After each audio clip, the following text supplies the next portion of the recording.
So I feel like I could do two separate videos on two completely separate different topics, but yet the same data set. So maybe I will do a second video discussing other parts of this.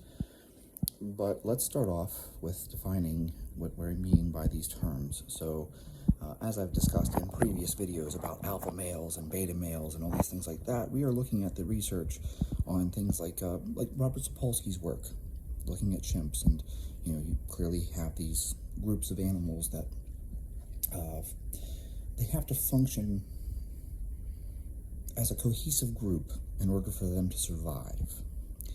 And therefore, no different than a pride of lions or a pack of wolves or whatever.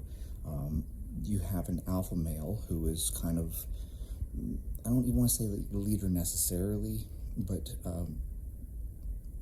basically, like, this is the guy that's in charge because he's the most powerful, right? It's not your duly elected leader or some bullshit, as if that would ever exist in nature. Like the animals get together and pick someone. So anyways, that's our definition of the alphas. The betas are the lesser males in the pack, and obviously the alpha is the one that has the most offspring.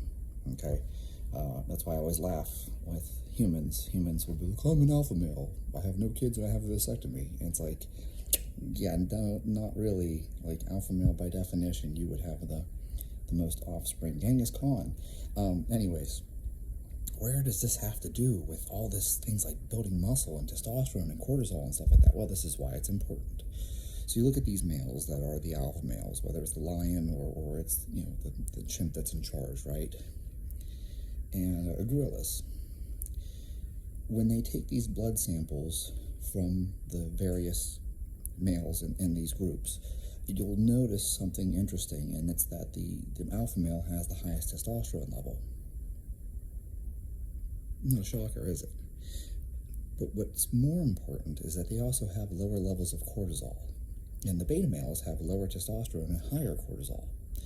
And this is, kind of a stress hormone. We're aware of this. We know about this testosterone to cortisol ratio in humans. And where I'm headed with this is that if you think about this logically, okay, look at the guys who are the biggest and strongest. And I don't care if they are or are not enhanced. I don't care if we're talking about Ronnie Coleman, or if we're talking about, some unenhanced bodybuilder who, is very jacked. And look at Alpha Destiny. Let's just pick him as a guy. I know he's not a competitive bodybuilder, but the dude's got an appreciable amount of muscle, right? The individuals who are the alpha males have lower cortisol levels. And I find that over the years, when I've worked with various athletes even, the ones who gain muscle easily tend to be type B personalities. They're the people who are just laid back. The guys that are just like, I eat steak and eggs and have some toast and whatever, that's my breakfast. And it's like, well, how much did you eat? And they're like, I don't know, I just had some steak, I had some eggs, I had some toast. Those guys, oddly enough, I had some chicken, some rice, and some broccoli. Those guys end up being the ones who gain muscle easily and lose fat easily. The ones who are like, I had exactly 198 grams of steak with exactly, 200 grams of egg white with precisely, 46 grams of rice and, exactly, 300 grams of broccoli. And it's like, that guy never gets any stronger. And I think it's because they're the beta males and they have high cortisol. Now, can you change your personality? I have no idea. I tell you what, from personal experience, you can't. My wife complains to me that I'm too laid back, and I don't know how to change that. I tell her all the time, it's like asking your dog to be more like a cat. I can't just be less laid back. I just don't care about things. It doesn't matter to me. Like, if there's clothes on the floor, I'm like, whatever. If there's dog hair on the carpet, I'm like, whatever. I don't even notice it. There are dishes in the sink, I don't care. I don't notice things, and I don't get worked up over things either. People cut me off in traffic. My wife is the one who's screaming and yelling, and I'm sitting there driving. I'm the one driving, and I'm just like totally calm. And she's like, "You didn't even honk your horn at that guy." I'm like, "I'm not going to pick a fight with a total stranger." You know, she's like, "You never get mad." I'm like, "Yeah, I know. I never get mad. I never even yell in the privacy and comfort of my own car. I don't yell at other drivers. I just don't get angry. It just doesn't happen. I don't care. People cut me off and they're flipping out and waving their finger and shit, and I'm just like, whatever. Like, go ahead. The road's yours. Like, please, just go. I don't care. I'm still going to get from point A to point B. I don't care. People are way too stressed out about driving. I don't understand road rage at all. I don't understand why people are angry. But, and again, I can't understand what it's like to be a cat, or understand what it's like to be a dog. The point being, when you look at people who tend to be good athletes, and I'm not even throwing myself into this category, I'm just pointing out the people that I've coached who are good athletes. I mean, they're D1, they're pro, they are the good athletes. They tend to be really laid back. And when you look at the bodybuilders who are successful, Ronnie Coleman, tend to be really laid back. People say he's just like super fucking chill. The guys who are super uptight, they're majoring in the minors, they're obsessing over minor details. Those are your hard gainers. Those are your guys that never make any progress. And I think it has something to do with the whole cortisol thing.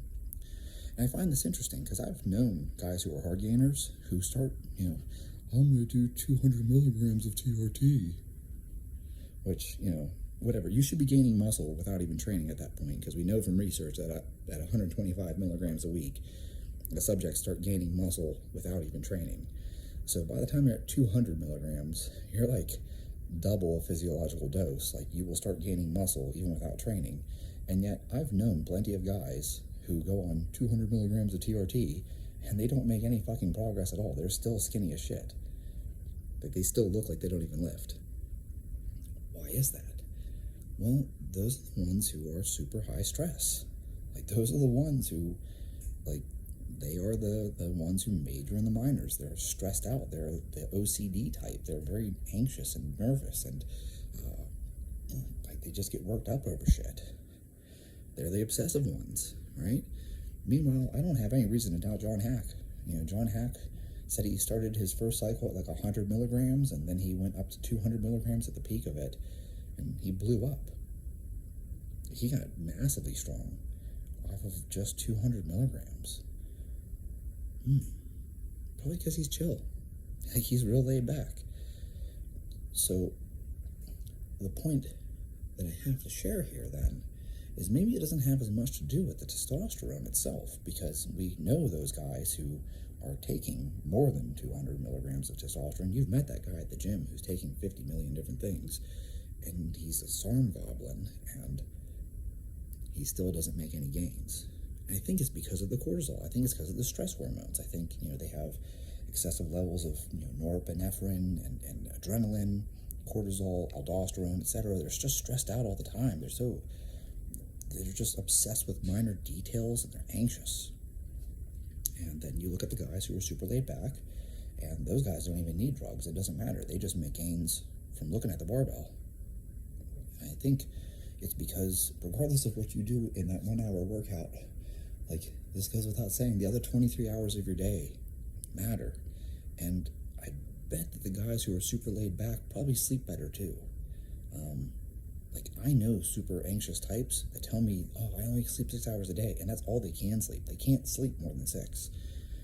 Dude, if I didn't have to be up for something, I would sleep all day, every day. I don't have a problem sleeping 11 hours a day. In fact, that's actually what I prefer. I like sleeping 10 to 11. Like, I feel good. I like sleeping as much as possible. And then I might even take a nap. Like, if I sleep 9 hours, like, I'm probably going to come back and take a nap at some point. It's like, even when I have to be up for a doctor's appointment or something, like, I get up, I go to the doctor, I come home, I take a nap. Like, I'm tired, and I might take a 2 or 3 hour nap even. Like, I just feel like going to sleep. I can fall asleep right now, actually. I could turn this off, lay down, and I could be asleep, and like, I fall asleep in less than 5 minutes. I'm out, right? And I think that this is not like I'm some kind of great athlete or something even, but I do think that the guys who struggle, they tend to be the high stress types. That's my observation on this. And that's my observation from my own personal experience, that I've done the same program as someone else and I made better progress than them. And I think it's because they're just a high stress personality. And I've worked with very high level athletes and they tend to be very low stress, super relaxed, laid back kind of guys. So this all brings us full circle to the point that I was making about alpha males and beta males. When we look at the alpha males in a pride or something like that, they have low cortisol and they have high testosterone, and the beta males have very high cortisol. And I think that stress hormone is a major factor. I can't see it any other way. I think it is a major factor. And so in humans, I think what you're seeing is that the super laid back guys like a Ronnie Coleman and Ed Cohn, right? Like you look at some of these guys that, squat 1,000 pounds, like Dan Bell. Come on. Dan Bell is like the most laid back, easygoing person ever. Like that dude's chill. Like he's just like, yeah, whatever. Like, and he's easy to go along with. He's a nice person. It doesn't surprise me he squats 1,000 pounds. Ray Williams is another person who's, very laid back. I don't care who you pick. These guys that are freakishly strong tend to be super chill, super laid back kind of guys. These guys that are freakishly muscular tend to be the guys who are kind of laid back. They're pretty chill. And I think has a lot to do with that cortisol, that stress hormone. I think that is really hurting people. So what do you do about it? I would tell people, if you know that that's you, if you are the person that's very high stress, high anxiety, you got to figure out some kind of stress management strategy, whatever that is for you. I don't know what it is, because obviously if I knew, I'd probably have a doctorate and I'd be on TV for being the world's greatest psychologist. But I think that you need to find stress management tactics for yourself. Get that cortisol level down. Learn how to de-stress. Learn how to deep breathing or whatever works for you. Meditation. I don't think it's going to come in a pill. I don't think taking herbal SSRIs like ashwagandha is going to fix it for you. I think that you need to look deeper into things. Look at your breathing patterns. Look at do you hold your breath all the time? Are you one of those people that you don't even realize you weren't breathing? So you take a deep breath and it's like, wow, I must have been holding my breath for the last 5 minutes. Like if you're one of those people, like that's probably playing a huge role in your ability to recover, your ability to grow, your ability to make progress. Look at the quality of your sleep. Are you a restless sleeper? Do you wake up multiple times a night? Or are you someone who lays down, your head hits the pillow, and you're out in less than 5 minutes and you are out cold? My wife gets up, opens the window, closes the window, opens and closes the blinds. I don't even know. I have no idea. I'm out. Like my wife even said it to me the other day. She was like, did you hear me opening and closing the window or anything? And I was like, huh? She was like, yeah, I got up, I opened the window for a bit, I closed the window later. She's like, you didn't even move. And I was like, I had no idea. No. Like, there's crazy shit that happens in my house while I'm sleeping. Oh yeah, we had a refrigerator delivered. I'm like, you had a refrigerator delivered? Like, how did I not hear that? I don't know how I didn't hear this. Apparently people were in my house moving a refrigerator, and I slept through it. I am dead to the world when I sleep. Maybe you're someone who wakes up easily. You need to figure out something. I don't know what it is for you, but you got to figure out something to help yourself sleep, And these are the points that I'm trying to make to people is like, really, I think a lot of people aren't getting optimal recovery because they aren't sleeping well, because they are high stress, because when they're sitting around, they're in a sympathetic state rather than being in a parasympathetic state. Like, do you feel relaxed while you're eating? That's a big thing. I know someone will tell you, oh, it doesn't matter, you can eat right after. No, I don't think so. I really don't think so. I think you need to finish your workout, don't slam a protein shake, finish your workout, rehydrate. That's my thing, rehydrate. Chill out, take a warm shower, relax for a little bit, and then have your meal. Like, make sure that you're in that parasympathetic state when you're bringing the nutrition in. I think that that's really crucial. I really do. And I think it's important for you to unwind and de-stress before you go to bed. Like, if you are laying there in bed and you're laying there for more than 5 minutes, I think you actually have a problem.